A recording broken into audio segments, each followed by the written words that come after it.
Amigas y amigos, bienvenidos a un nuevo programa de Psycho Geek, noches de cine, noches de juegos, y hoy corresponde nada de lo anterior, sino que vamos a revisar la historia de un niño prodigio, de un señor que ha sido influencia y lo sigue siendo y ha inspirado a muchas obras, a muchos artistas en esto que llamamos la cultura del anime, por decirlo así, la animación japonesa.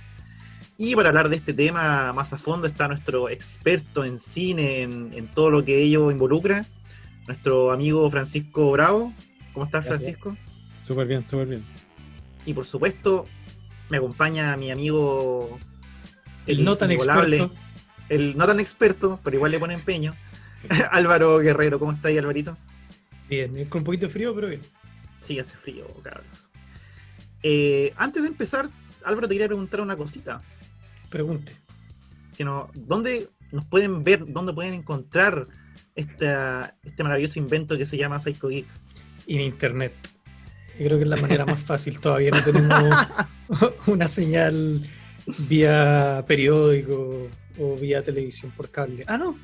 Sí tenemos una televisión por cable. Sí, Porque si usted tiene Mundo Pacífico, nos puede ver en la señal 30 de Goza TV y toda la programación de Radio Touch. Además, que nos puede ver por todas las demás plataformas que tenemos como Psycho Geek, como Spotify, como YouTube, como Facebook, sea el de nosotros, o el de Radio Touch, o el de Mundo Películas. O si quiere encontrar todo esto y más contenido y que sea más fácil, puede ir directamente a www.psychogeek.cl, o sea, .com, no .cl. punto com. Otro nivel. Otro nivel. Sí, Sin pop-ups, sin nada raro, una página donde puede encontrar todo. libre de virus, libre de todo eso. Llena de información, lo único. Eso. Y pasando a información, hoy vamos a revisar al gran Osamu Tezuka. ¿Está bien pronunciado o cómo se...? Mira, para Latinoamérica está bien. Ya. La pronunciación como japonesa no se pronuncia la U. Sería Sería como Osamu Tezuka. Tezuka. Así Osamu es, Tezuka. claro. Sí, Osamu Tezuka, que básicamente le debemos todo lo que Todo. existe en el manga y en el anime. Si bien no es el primero en hacer manga o en hacer animación en Japón, sí es uno de los que llevó el medio a otro nivel y empezó como a profesionalizarlo y a profundizar las temáticas de forma como muy grande en Japón. Como que básicamente Osamu Tezuka es uno de los autores más prolíficos que ha existido en la historia del manga. Hizo alrededor de 700 mangas, no solo en dibujos, sino que haciendo guiones y haciendo paralelamente series de animación. El tipo de verdad que casi no dormía. El tipo realmente sumergido en lo que era el dibujo. Y por eso se le acuñó como el apodo del dios del manga. El dios del manga. Uh-huh. Y no solo eso, ¿sí? También tocó todos los temas como las subdivisiones del manga, llámese shonen, el shoujo, el seinen, que son, el shonen viene siendo como el Dragon Ball, claro, el manga de acción. Manga de acción como principalmente enfocado como a hombres, adolescentes. Claro. Uh-huh. El shonen, que es al revés, para adolescentes pero mujeres. El shoujo. Claro, el shoujo. Y el seinen, que es para más adultos, que no tengo en este mente un ejemplo muy mainstream de un seinen. Bueno, claro, Osamu Tezuka como que recorrió todo ese amplio espectro, básicamente porque uno de los nortes que siempre tuvo Tezuka fue la independencia creativa. Siempre luchó por él hacer las historias que él quería hacer. Y no quería nunca se encasilló en ninguno. Claro, no quería encasillarse en ningún tipo de historia. Básicamente exploró todos los, ¿cómo se llama? Todos los géneros que hoy existen en el manga. Y lo hizo muy bien. Claro, todos le deben algo a Osamu Tezuka, de alguna u otra forma. O sea, sin Tezuka no tendríamos a Miyazaki, sin ir más lejos. No tendríamos a Katsuhiro Otomo, etcétera, etcétera. Como que es así de importante. Pancho, hablando de de una persona que le deben mucho, le deben literalmente, porque también ha sido homenajeado y también plagiado, por decirlo así. Ya vamos a... Sí, ya vamos a hablar de eso. Sí. Ya vamos a hablar del viejo Walt. Sí. Comencemos un poco por el principio. Sí. Tezuka nace en 1928, el 3 de noviembre, y él desciende de una familia de médicos. Y de hecho él estudió medicina, tiene un doctorado en medicina. Se tituló, pero nunca ejerció la profesión, porque su pasión era otra, básicamente, su pasión era el dibujo.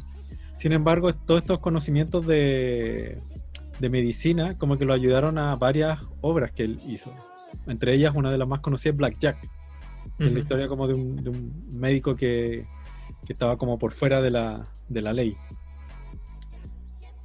Y uno de los puntos como más importantes de la vida de Tezuka fue precisamente la Segunda Guerra Mundial, porque durante la guerra a Tezuka lo llamaron para trabajar en una fábrica, y en esta fábrica él se dedicó como a hacer ciertos dibujos y ciertas cosas como promocionales de la guerra, pero siempre como con un sentido más crítico. Todos sus dibujos llamaban como a ver una vía pacífica de resolver los conflictos, y eso como que él también le llevó muchos problemas al trabajar en esta fábrica que era de los militares japoneses. Tezuka tampoco fue muy amigo del nacionalismo japonés, cosa que también le trajo muchos problemas. Y luego de que termina la guerra con el bombardeo de Hiroshima y Nagasaki, luego Japón empieza a ser ocupada por Estados Unidos. Y en esa ocupación hay una apertura cultural donde las películas de Disney se comienzan a dar en Japón.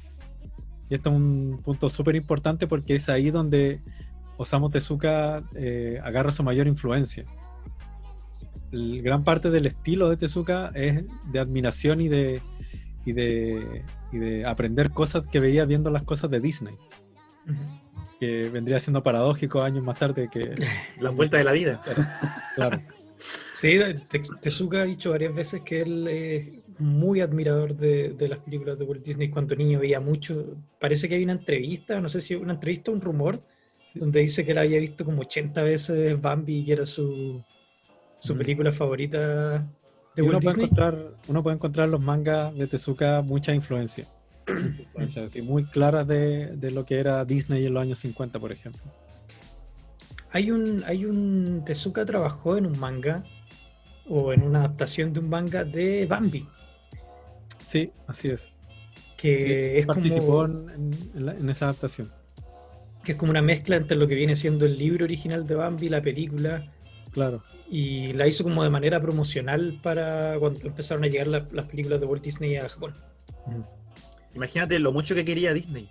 Sí.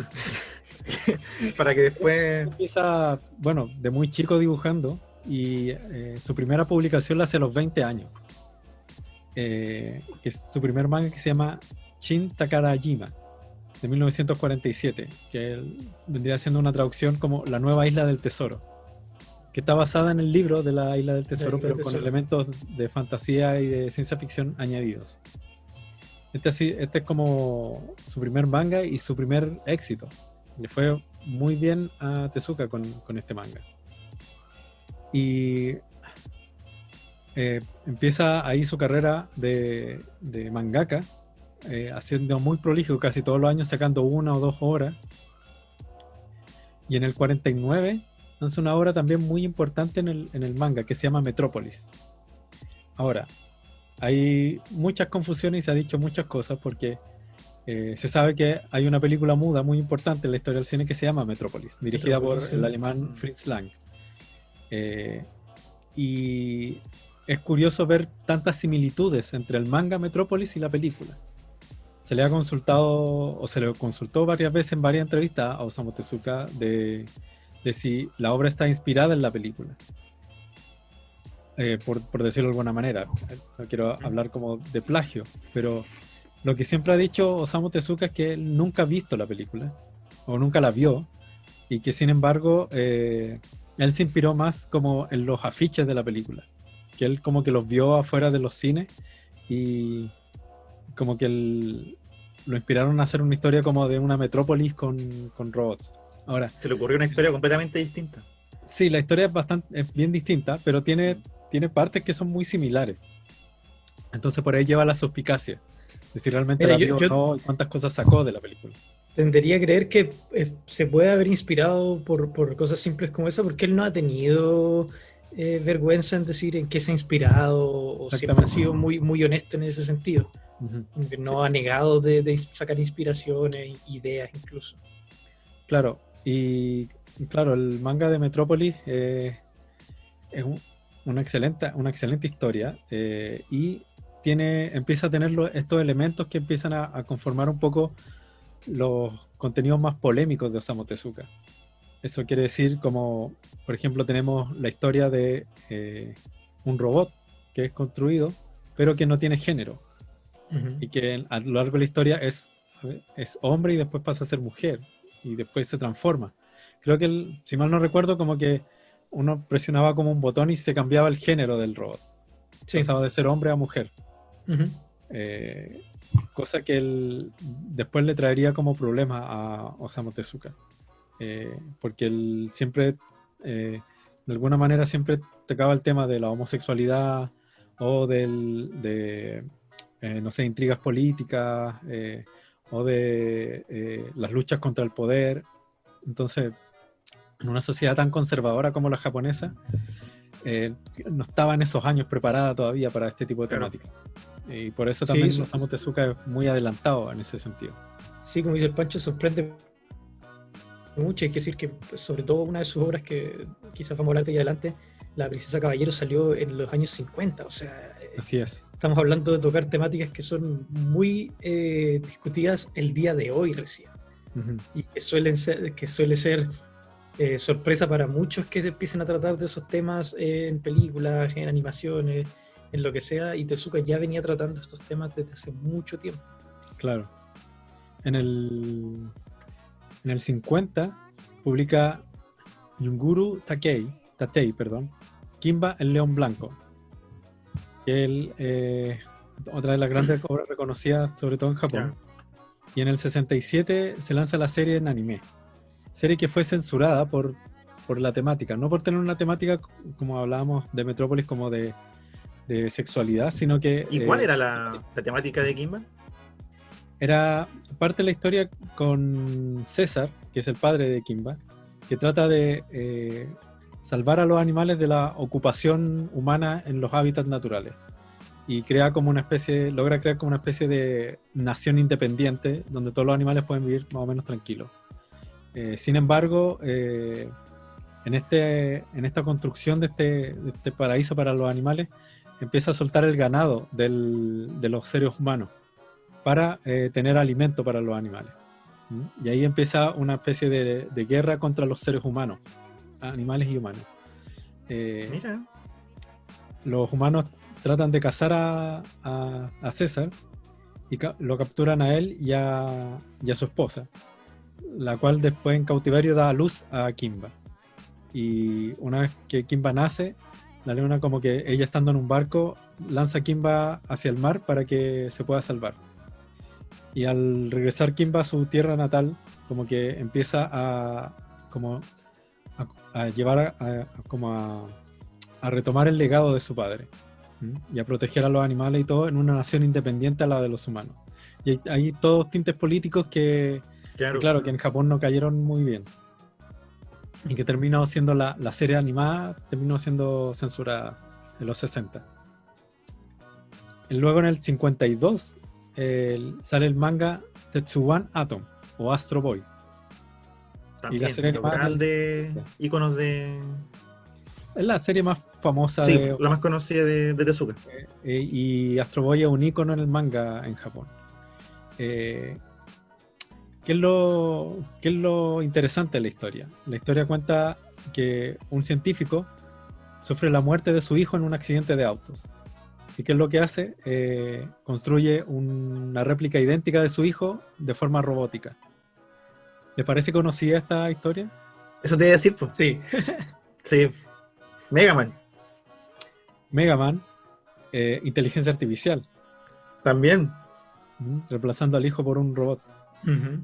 Y aquí quiero hacer un pequeño nexo, porque no es coincidencia, por ejemplo, que la trama de inteligencia artificial se parezca y tenga cosas, elementos de Astro Boy. ¿Por qué? Porque el guión original de inteligencia artificial es de Stanley Kubrick. Y Stanley Kubrick era una persona que estaba muy interesada en la obra de Tezuka. Le gustaba mucho el trabajo Me de gustaba Tezuka. mucho. Tan así que lo invita a participar en el diseño del arte de 2001. 2001. Así es. Y Tezuka lamentablemente rechaza la oferta porque para ello tenía que irse a vivir a Londres durante un largo tiempo. Y con el ritmo de trabajo que tenía Tezuka eso era casi imposible. Habría sido muy interesante que se hubiera podido dar. Muy Sí, interesante. Sí, Siempre me pregunto qué hubiese sido si Tezuka hubiese trabajado con Kubrick para 2001. Astro Boy fue también algo muy adelantado en cuanto a historias de ciencia ficción. No solo en Japón, sino que en Occidente. Cuando se populariza tanto Astro Boy, como que también fue un gran impacto para la gente que estaba haciendo ciencia ficción en Occidente, perdón. Ujú. Y también fue influencia de muchos artistas posteriores.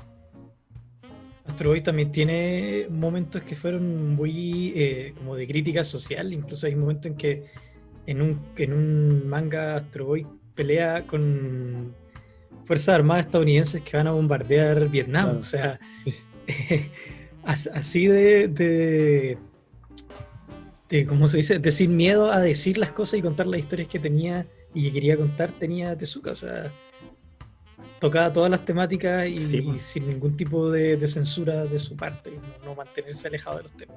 Claro, y por eso también siempre le costaba encontrar editores. Se paseó por varias editoriales, cosa que hace que hoy en día sea como difícil hacer compilaciones de los trabajos de Tezuka, Claro. porque salen tan como los copyright en distintos lados y como está unirlo. La policía Porque del copyright. Sí, ahora ya hay como una fundación Tezuka en donde se han encargado como de cuidar el patrimonio de él, y de hecho hay un museo en Japón. Y un museo, sí. Entonces ya como que está, la mayoría de su obra está siendo como compilada y protegida y como traducida a todos los idiomas posibles. Luego de Astro Boy, en el 53 viene Ribbon no Kishi, o La Princesa Caballero, que como dijimos el primer chollo, y la serie animada se lanza el 68, que también fue censurada porque obviamente toma el liderazgo de un personaje femenino que actúa como hombre, que se viste ¿Cómo como se te ocurre que una mujer va a liderar esas batallas, esos procesos? Claro, y obviamente también para la sociedad como japonesa era algo como que nadie había hecho y era una temática que nadie había tocado. Y, Me recuerda mucho la historia de Mulan, también puede ser. ¿Mm? sí, exactamente. En la literatura hay harto de eso también. Eso era lo otro. Osamu Tezuka como que también era un ávido lector de literatura occidental. Ujú. Entonces hay hartas de las ideas de Tezuka que están tomadas de eso. Y curiosamente también hay alta cosa multicultural en la obra de Tezuka, que también era algo que nadie estaba haciendo en el manga. El manga era algo muy cerrado de la cultura japonesa. Entonces, una de las cosas que quería precisamente Tezuka era abrir el manga y el anime hacia el mundo.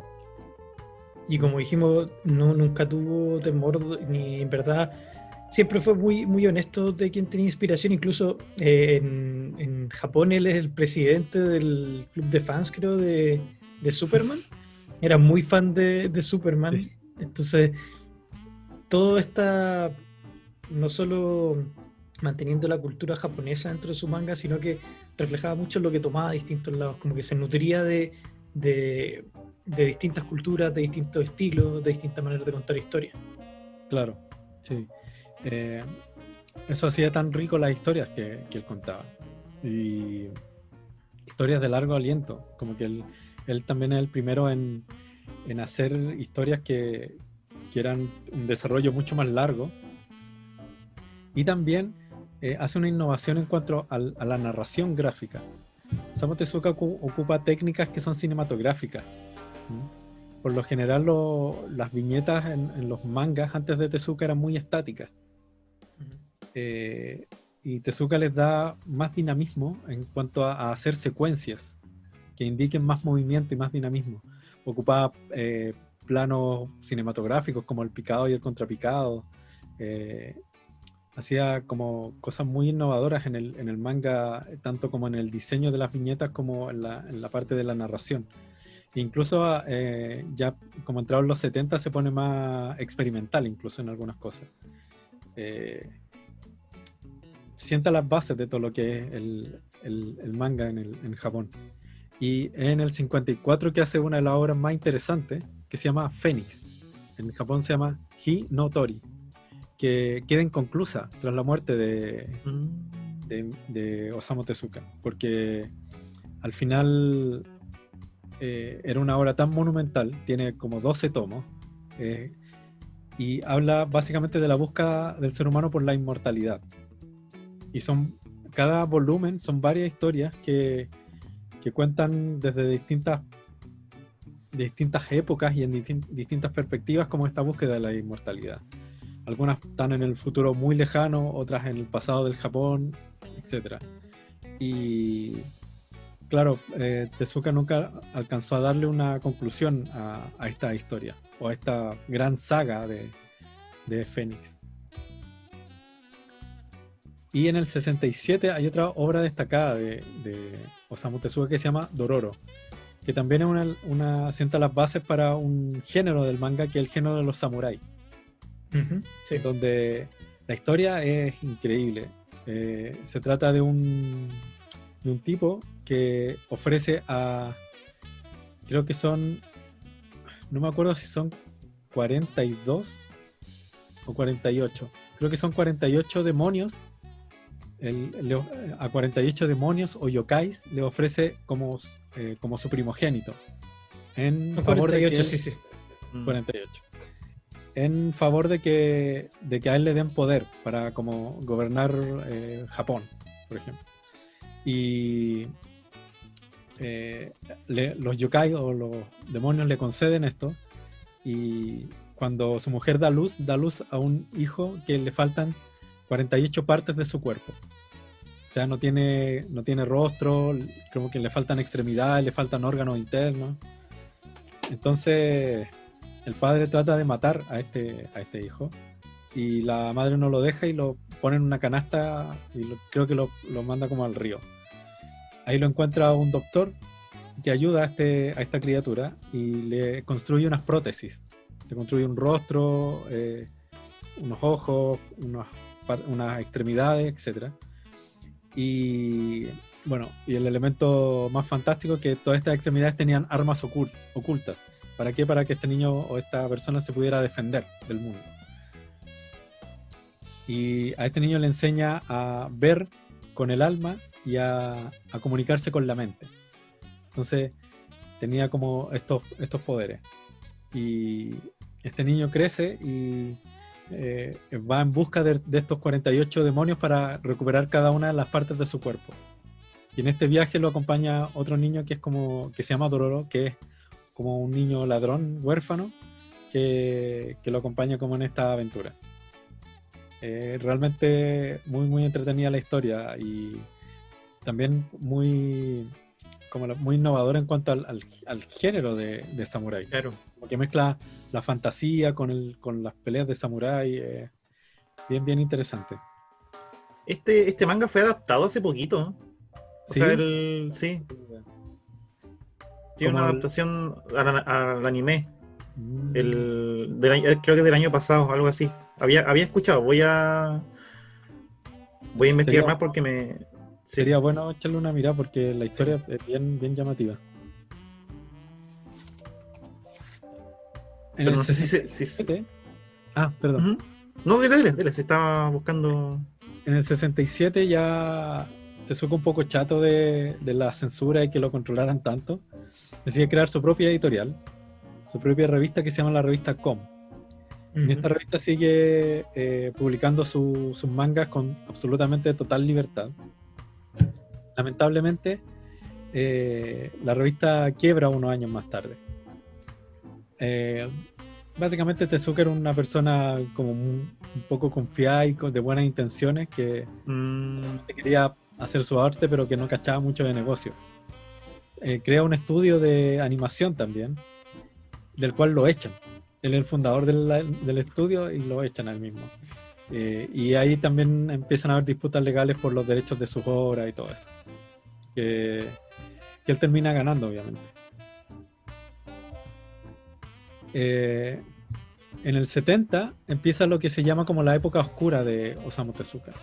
Ya un poco alejado de la temática fantástica, empieza a hacer historias que tienen más como un factor humano y como de los vicios y las cosas como que están mal en la sociedad. Y hay un manga que es muy interesante y poco conocido de Osamu Tezuka, que se llama El libro de los insectos humanos, que lo hizo en el año 70, del 70 al 71. Y es muy interesante porque trata la historia de una chica que se dedica como a copiar la vida de otras personas. Y como que básicamente las termina reemplazando. Las aniquila o las mata de alguna otra manera y ella como que la reemplaza, toma su nombre, toma su vida, toma todo. Y siempre está como... ¿Cómo es la palabra? Como sirviéndose de otras personas para poder sobrevivir. Y es muy interesante, tiene cosas muy oscuras la historia, una trama muy adulta con no sé, tienen que leerlo porque hay que leerlo. Que es sorprendente, como poder ver que una persona que hizo Astro Boy sea capaz de hacer una historia como esa es bastante interesante y un sentido narrativo que es simplemente impecable. A esa altura ya Osamu Tezuka tenía un dominio de la narración gráfica que era impresionante, realmente impresionante. En esa misma década creo que también hace Buda. Buda es, claro, parte del 72 hasta el 83. Claro, que para mostrar también, como decía el Pancho, lo mucho que puede abarcar Tezuka en su historia. Buda cuenta, en verdad, más o menos la historia de uno de los Siddhartha. Claro, el fundador del budismo. Entonces se ve como realmente abarca una cantidad de temáticas y puede abarcar de una buena manera temáticas totalmente diferentes, como explicarte la base del budismo, contarte la historia de un niño robot, ¿cachai? Y más adelante saca un par también de historias muy temáticamente muy pesadas. Sí, ese eclecticismo como que a esta altura ya le vale como el apodo de Dios del manga, además de ser un tipo que sacaba publicaciones a cada rato, o sea, tenía muy seguido, sí. No paraba nunca de trabajar. Hay un documental en YouTube bastante bueno sobre Osamu Tezuka y que muestra como su día a día y de verdad que es impresionante. El tipo pasaba prácticamente todos los 5 o 6 días a la semana en su oficina entre el estudio dibujando de manga y el estudio de animación haciendo cosas y no paraba nunca. Bueno, y continuando con esta etapa más oscura de Osamu Tezuka, hablamos ya de Buda y en el 73 hasta el 84 Black Jack, que esta obra también inspirada como en estos conocimientos de medicina que tiene o que tenía. Porque se hizo el mismo en un manga. Sí. Y que hace una especie de paladín contra los más desposeídos, que es un doctor que está por fuera de la ley y que ayuda a la gente, básicamente.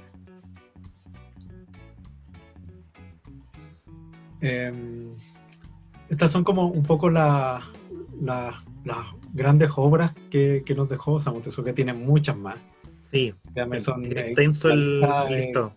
la lista es interminable, colaboraciones, etcétera, etcétera. Hay una que leyendo sobre Tezuka me pareció muy interesante, que fue la última, Sí, que es Adolf, Adolf, la última del 83, que es muy interesante porque... ¿Cómo? su última obra. Sí, y cuenta la historia de 3 Adolf, son 2 judíos y Adolf Hitler. Claro. Y también abarca un periodo de la historia que fue muy oscuro, y su manera de contarlo también es muy interesante. Ujú. Como que es difícil contar historias sobre el Holocausto, porque se han contado muchas, y la manera en que plantea esta narrativa es también muy interesante. Hay gente que dice que igual es triste que haya sido su última obra, porque lo dejó como con una visión muy pesimista, como haciendo una obra muy oscura como para terminar también. Pero claro, a mí leyendo toda su obra es sorprendente en verdad la gran variedad y la gran cantidad de historias que pudo haber con todo que alcanzó a contar. Claro, muchos esperaban que como que la gran obra de Tezuka terminara con Fénix, pero claro, no alcanzó a hacerlo y termina con Adolf. Tezuka fue muy valiente como al plantear un manga como Adolf, porque recordemos que los japoneses estaban del lado de los nazis. Claro. Entonces es como un poco poner el dedo en la llaga como de los líderes japoneses, y también es una temática que es difícil, o sea, es difícil para los medios occidentales, imagínate para los medios orientales. No recuerdo ponerlo en un manga, como en una historieta, como para niños supuestamente, ¿cachai? Igual. No, esto ya es para adultos, derechamente. Sí, para adultos. Ya como que el manga más infantil ya lo había dejado hace varios años Tezuka. Derechamente manga para adultos, y claro, como hacerlo en un manga es algo que nadie había hecho, y que creo que nadie ha hecho todavía. Como que no recuerdo otra obra que hable sobre como los nazis o de Adolf derechamente que sea hecha en Japón. Todavía un tema como delicado. Hay varias. Está MW también que trata temas de la homosexualidad y la corrupción política.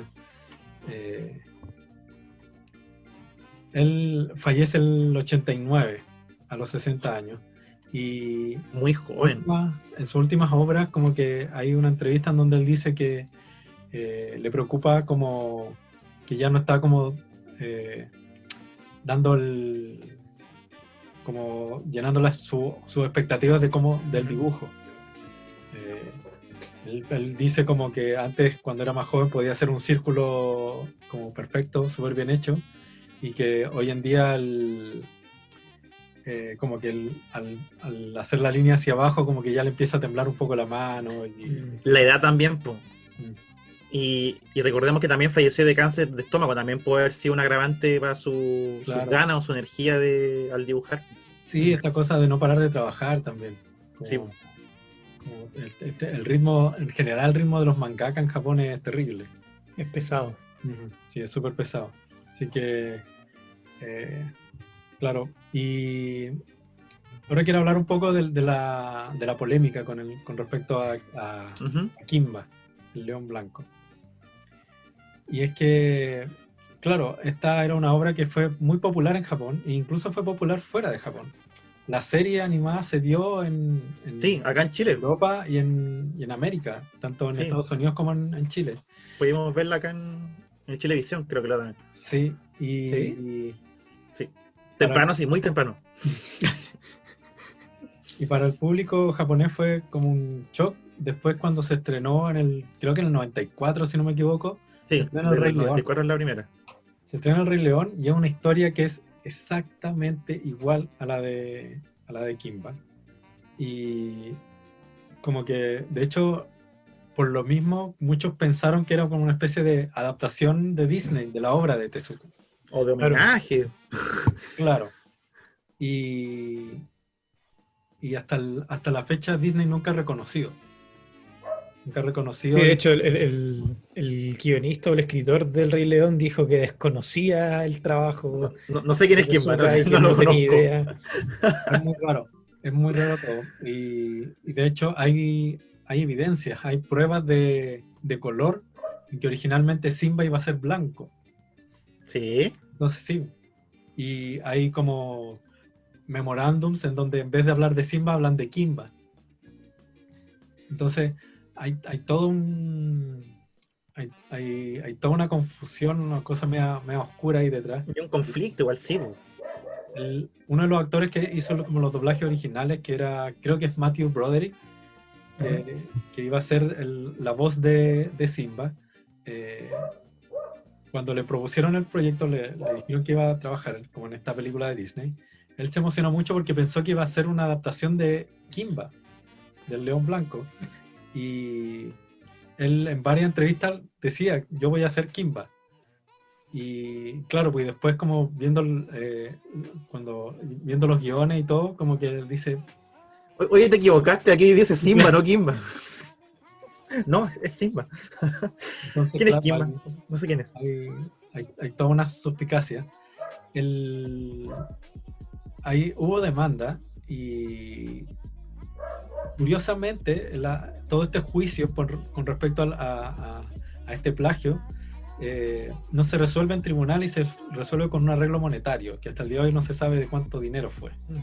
Ah, pero Disney pagó para que pararan el juicio, para que no siguiera más allá. Ahí sacó el Era maletín. como... Don Walt. Sí, po. Y si llegaban al juicio igual era como obvio si Disney es Disney, po. ¿Qué vaya a hacer contra una multinacional? Bueno?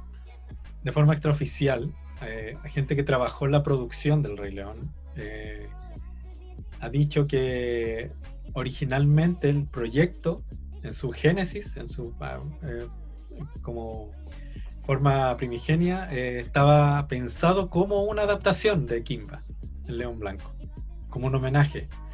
Pero creo que tuvieron problemas para conseguirse los derechos y decidieron cambiarle el color al león, cambiarle los nombres por aquí y por allá y listo. Pero igual, por lo que tú nos contabas antes de qué se trataba Kimba, como que tampoco tiene mucho que ver con el Rey León, o igual tienen como... Lo que pasa es que o se cambia por otras cosas. La temática gruesa, por ejemplo, el Rey León saca una historia más parecida a Hamlet, o incluso como con cosas como de Bambi. Claro. Pero tiene escenas y personajes que son iguales a los de Kimba. Ah, ya.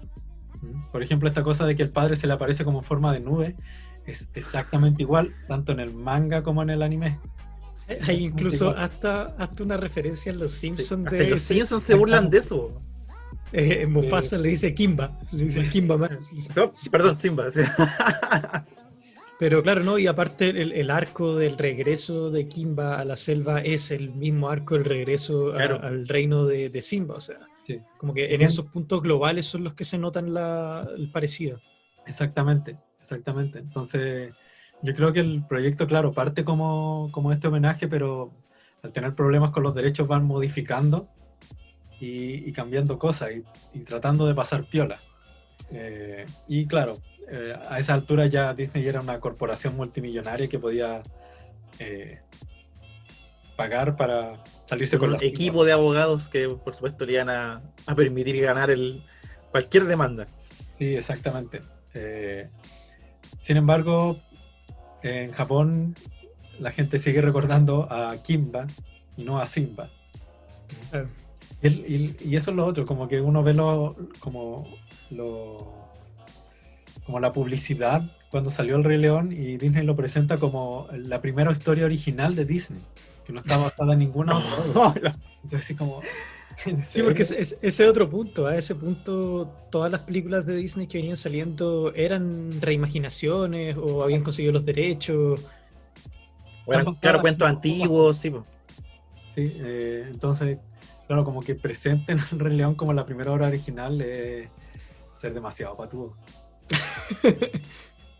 Y además está decir que le fue pero excelente, o sea, fuera exitazo claro, el mundo. No era tan como que Disney tiene la ventaja de hacer una publicidad súper invasiva. ¿Cachai? Entonces, claro, obviamente muy pocos se iban a acordar de Kimba el León Blanco y todos iban a quedarse en la mente con Simba. Además que, no sé, el merchandising, después como las obras de Broadway. Claro, y las cosas que salidas de Disney son mucho más mundiales que en ese momento la animación japonesa, po. Claro, sí, Sí, po. Pegó absolutamente mainstream el Rey León y tapó todo lo que era Kimba. De hecho, la regla es que casi todo lo de Japón se queda en Japón. Muy pocas cosas salen de ahí. Y También. eso es curioso, en esos años, en el 90, 95, como que la animación japonesa estaba recién como Sí. metiéndose al público occidental. Como que, no sé, recién obras como Akira, que fue hecha en los 80. Recién Claro, por eso se estaba los metiendo 90 estaba animes ya- recientes, po. Casi Dragon Ball, pero Kimba fue ¿de qué año? ¿Del 70 y tanto? La serie, te digo al tiro, la serie es del 67, Cacha, po. serie animada, ¿Cuándo? Nunca iba a pegar tanto para este lado. claro. Sí. En el 92 sí, en Japón se hizo como una película animada basada en el manga de Tezuka, pero claro, como que fue una película que se estrenó en Japón solamente y que llegó por ahí en VHS a Europa. Es muy curioso este caso de Disney y Tezuka, considerando lo que vimos al principio. O sea, él es admirador o fue admirador confeso de Disney, había trabajado con Disney, entonces, o trabajó con Disney. Entonces, este como, no sé si llamarlo traición, pero sí es un robo de ideas clarísimo, sobre todo cuando se hace énfasis en no tengo idea, no conocía el trabajo, nunca había Sí. escuchado.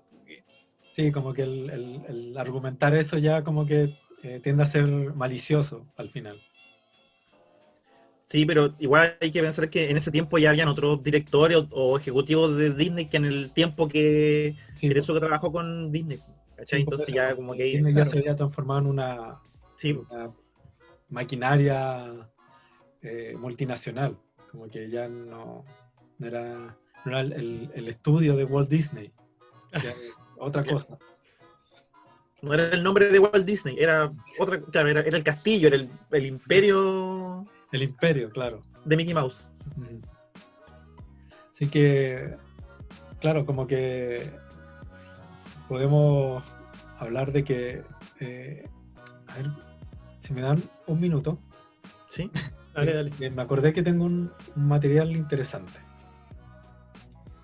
Oye, a todo esto, cuando murió Tezuka, muchos periódicos como que lo pedían que fuera premio Nobel de literatura. Lo pidieron mucho en Japón. Sí, Fue premio Nobel bastante pedido y como que no llegó a concretarse esa petición. Pero aún así sigue siendo considerado como el dios del manga.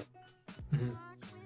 Sí, pues reconocidísimo. Hay entrevistas posteriores a la muerte de Tezuka de familiares y de gente que estuvo con él en el hospital que dice que sus últimas palabras eran como déjenme trabajar o déjenme seguir. Siento referencia que ya que necesitaba seguir trabajando, que estaba cansado de no poder seguir trabajando. Era reflejo de una vida de constante trabajo, de estar desarrollando ideas todo el rato, como dijo Pancho, no solo haciendo manga, sino trabajando en la productora de animación que había hecho. O sea, era realmente dedicadísimo a su trabajo. Sí, absolutamente. Como digo, es el autor más prolífico en la historia del manga. Oye, lo otro que Pancho decía que la última gran obra fue Adolf en el 82, pero él murió en el 89. Sí, ¿Qué pasó ahí en esos 7 años? ¿O siguió haciendo obras como más chiquititas? O igual dejó harta inconclusa. Lo que sé es que siguió trabajando un poco en lo que era Fénix. Creo que hizo un último tomo. Y luego se dedicó a colaborar y a hacer guiones como para otras cosas.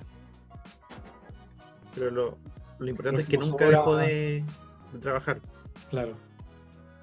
Es un poco como hablar de la ramificación de la obra de Tezuka, donde, por ejemplo, tenemos que mangas como Astro Boy dan años después como influencia a otros mangas como Appleseed o Cyborg 009. Ujú. Y que obras como La Princesa Caballero también derivan en obras como Lady Oscar o como Ranma incluso. Mira. Claro.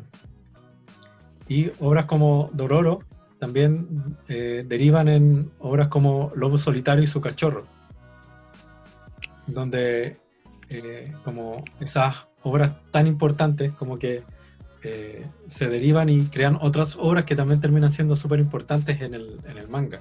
Entonces, si nos ponemos a pensar al final, como que no tendríamos Dragon Ball, no tendríamos Akira, no tendríamos Ranma, no tendríamos todos los otros subgéneros que podemos disfrutar hoy en día. Y también Osamu Tezuka fue uno de los grandes impulsadores de que saliera el manga y el anime hacia el mundo. Sí, pues eso mismo te iba a comentar, como haciendo una conexión con el comienzo. Ujú. Tezuka realmente sentó las bases de lo que fue creciendo el manga de ahí en adelante. Claro. O sea, escribió y experimentó con todos los géneros, que finalmente, como dijo el Pancho, inspiraron todas las obras reconocidas también de los mismos géneros o subgéneros. Ujú. Y quizá uno de los puntos que también es muy importante dentro de esto de reconocerlo como el dios del manga es precisamente el afán de tratar de entregarle este contenido a todo el mundo, a sacarlo de Japón, usando estas inspiraciones de otros lados, usando estas temáticas donde podían ser empáticas con todo el mundo, porque si tratabas de abarcar historias que gente del occidente las podía entender y se podía sentir identificado o reconocer, iba a ser más fácil exteriorizar el manga y que no se quedara encerrado en Japón. Claro, sí. Como que también, sin Tezuka no tendríamos Miyazaki, un estudio Ghibli, que también es súper importante como en cuanto a influencias. Uno las puede ver ahí.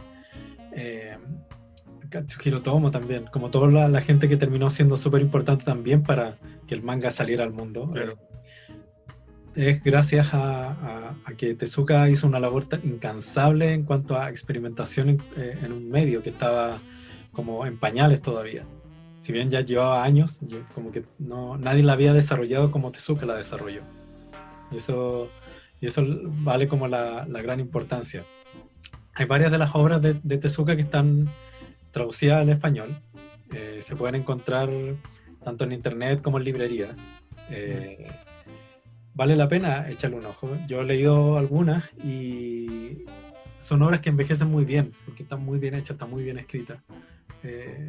Tanto de la época infantil como la época oscura del manga más como La Princesa Caballero, o mangas como más oscuros como El Libro de los Insectos Humanos. Todo el amplio espectro vale la pena leerlo, porque de verdad que es un tremendo autor y que sus obras siguen siendo tan vigentes en ese entonces como lo son ahora. En esta ahora como que uno se pregunta que por ejemplo Tezuka que se metía en todos los géneros y lo hacía bien, y que también narraba temas como muy no tampoco contingentes para esa época. Uno se pregunta cómo llegó a eso, ¿cachai? O qué lo llevó a hablar de esos temas. ¿Habrá sido, no sé, lo que vivió en la Segunda Guerra? ¿Habrá sido lo que estudió? ¿O simplemente el caballero era muy observador? ¿O era un genio? ¿Qué pudo haber sido? Sí, no tengo mayores detalles como de su biografía. No sé bien cómo te empezó a interesar en este tipo de temáticas. Lo que sí siempre se dice de Tezuka es que era una persona muy observadora del comportamiento humano. Un tipo que estaba muy interesado en lo que pasaba en el mundo, en las noticias, en cómo se comportaba la gente, cómo se comportaban las sociedades. El tipo era un lector de historia muy ávido también. Y como que ahí encontraba su material. Ahí encontraba el material para todas sus obras. Un tipo que tenía una sensibilidad como muy especial. Entonces era capaz de a través de eso idear sus historias y plantear estas temáticas también. Sí, porque no solamente hay que saber dibujar, hay que saber escribir también, pues escribir historias, buenas historias. Eso es importante, él escribía todas sus historias, no solo Sí. las dibujaba. De hecho, Álvaro, ¿qué iba a decir? hay una corriente que dice, a raíz de que estamos revisando que Tezuka fue uno de los propulsores de internacionalizar el manga y la animación japonesa, hay una corriente que dice que tanto el manga como la animación japonesa se está occidentalizando mucho en la actualidad. No sé si esa palabra existe, pero la acabo de usar. ¿Qué crees tú al respecto? Sí, hay una especie de, como que se está fusionando todo, y hay una especie de orientalización de la animación occidental, occidentalización de la animación. Sí, es como ambas. Sí. Como que se están prestando cosas, no solo en la animación, en el cómic también. Uh-huh. El manga japonés está empezando a tomar prestadas cosas de los cómics de superhéroes o del cómic europeo, y el cómic europeo hace ya varios años que está tomando cosas prestadas del manga japonés, y ahora más tirado para América, ya los gringos están también como ocupando cosas japonesas en sus cómics y en sus animaciones. Sin ir más lejos, no sé, esta serie Avatar, Sí. que tiene muchos elementos del anime japonés. De hecho, mucha gente piensa que es japonesa y no es así. Claro, como que creo que está bien esta como intercambio de elementos. Es algo que yo creo que nutre tanto los medios occidentales como los orientales. Me parece que es súper bien y que salen cosas interesantes. Hay cómics que toman prestados elementos de narrativa oriental o de manga y viceversa, y creo que todo como que aporta a enriquecer el medio, básicamente, más que a empobrecerlo. Claro. Es muy interesante porque uno nota, sobre todo aquí en el occidente, que la gente que creció en los 90 o en los 80 es la gente que conoce y empieza ya a apreciar toda esta cultura venida de Japón o del Oriente, cuando con la gente que es mayor que nosotros o que no creció en esta época desconocen mucho, incluso se desconoce el valor de este tipo de trabajos, porque, por decirte una cosa, nuestros papás, por decir algo, ven solo los monos chinos, ¿cachai? Claro. Y cuesta... O vayan otro tipo de que anime también, pues. Parece Claro. que hayan visto otro tipo de anime. Y cuesta, a mí por ejemplo me ha costado mucho hacer entender a mis papás o a gente mayor que la animación japonesa tiene un valor, o los mangas tienen un valor muy, muy importante al nivel de cualquier otro tipo de producción audiovisual o producción escrita. Como que pasa algo con las generaciones más anteriores que no alcanzaron a conocer esto. E incluso en Estados Unidos uno ve que la gente que está entre los 30, 40 años por ahí, ya gente que empezó a apreciar animación japonesa, empezó a apreciar manga, hablando con americanos, con estadounidenses, que dicen que recién, hace cuestión de 15 años, se está empezando a popularizar mucho el consumo de cosas orientales. Consumo me refiero a tanto producciones audiovisuales o escritas, o ropa, comida, música, qué sé yo. Recién hace 15 años está empezando a llegar acá, y yo creo que es parte de todo este trabajo de internacionalización.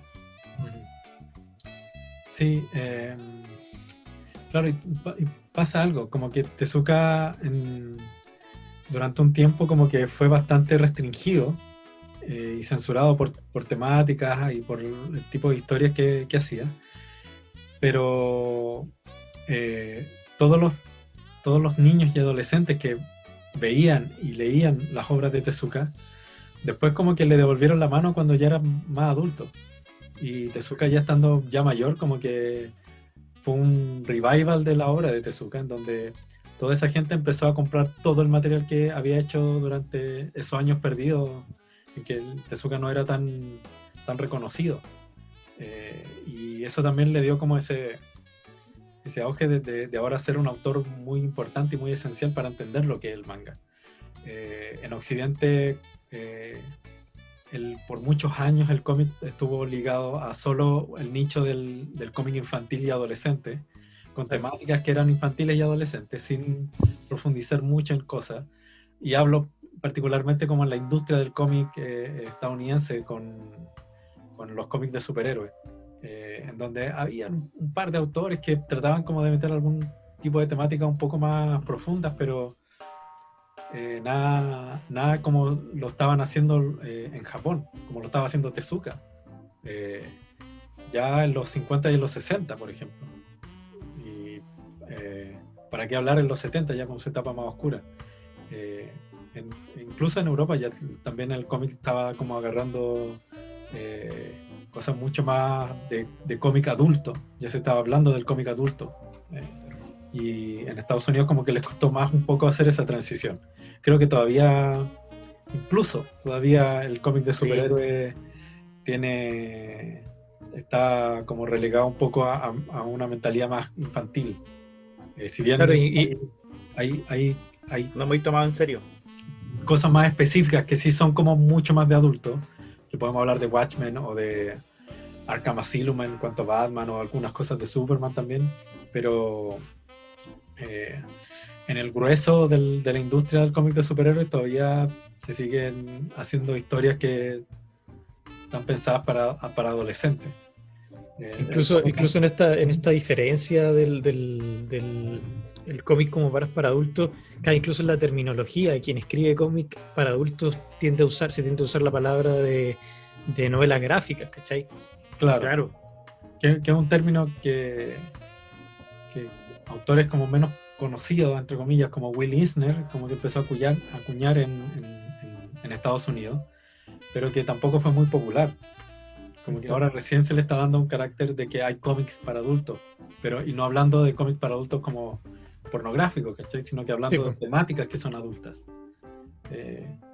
Y por eso como que se tienen que rescatar estos nombres como Osamu Tezuka, porque son los que te hacen entender realmente que este no es solo un medio de entretención, sino que es un medio de contenido. Yo creo que ahí es lo que decía el Hernán, que de pronto Tezuka era lo que reafirmaba el Pancho, ser un observador muy, muy ávido.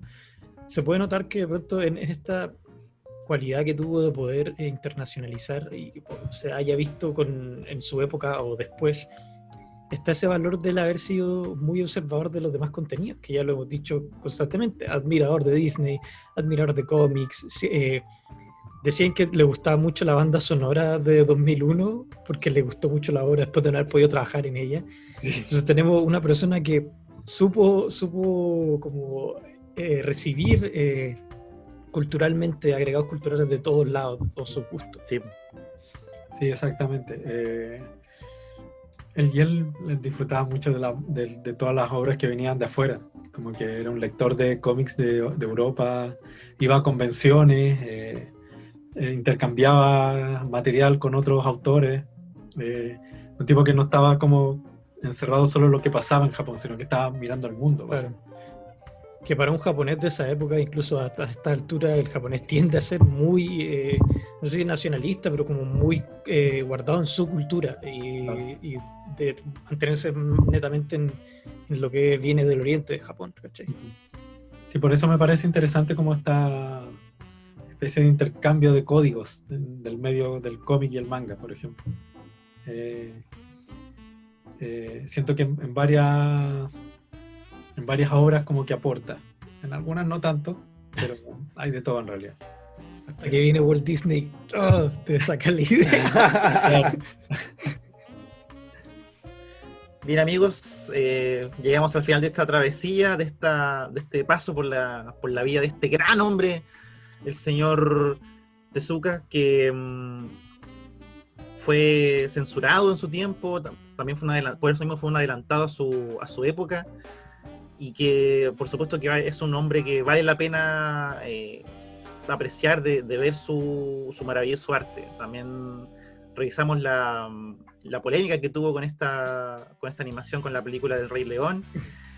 Y nada, pues dejar invitada a la gente a que se siga adentrando en la vida de este hombre que es considerado el dios del manga y por algo lo consideran así. El trabajo de Tezuka está disponible a estas alturas, todo se puede encontrar en internet. Sí, es cosa de buscarnos. Así es. Trataremos de poner algún material ahí en la página para que lo puedan ver también. Esa es la idea. Nada, no tengan miedo de revisar su trabajo, incluso el más antiguo, porque de verdad que ha envejecido bien y son temáticas que son excelentemente hechas. Así que muy bien con eso. Amigas y amigos, ha sido un gusto hablar sobre Osamu Tezuka en Psycho Geek, noches de manga, ¿De cómic? de cómic, puede ser, sí, puede ser. Así que los dejamos invitados para la próxima semana a ver con qué vamos a ir la próxima semana. A ver, vamos a inventar algo. Ya tengo algo pensado para la próxima semana. Mira, qué aplicado. Dígalo al tiro nomás. Como me gustaría como volver un poco al cine. Hace poco se cumplieron 100 años de Ray Harryhausen, uno de los maestros del stop motion. Así que sí. Subiste un par de historias a tu Instagram. Muy bacán es la técnica de este señor. Y que sería poder como revisar un poco eso. Oye, si a alguien le interesa el stop motion, ya hablamos una vez del stop motion. Un capítulo sobre el stop motion. Sí, verdad. No sé, está en todas en las bibliotecas del contenido. La biblioteca. Por si quieren hacer como un contenido preparativo para de pronto el próximo capítulo. Sí, está bien que vean antes el capítulo de stop motion. Como pequeña introducción. Claro, exactamente. Ya chicos, un gusto. Ya pues. Que estén bien, se cuidan. Ahora sí. Chau. Chau.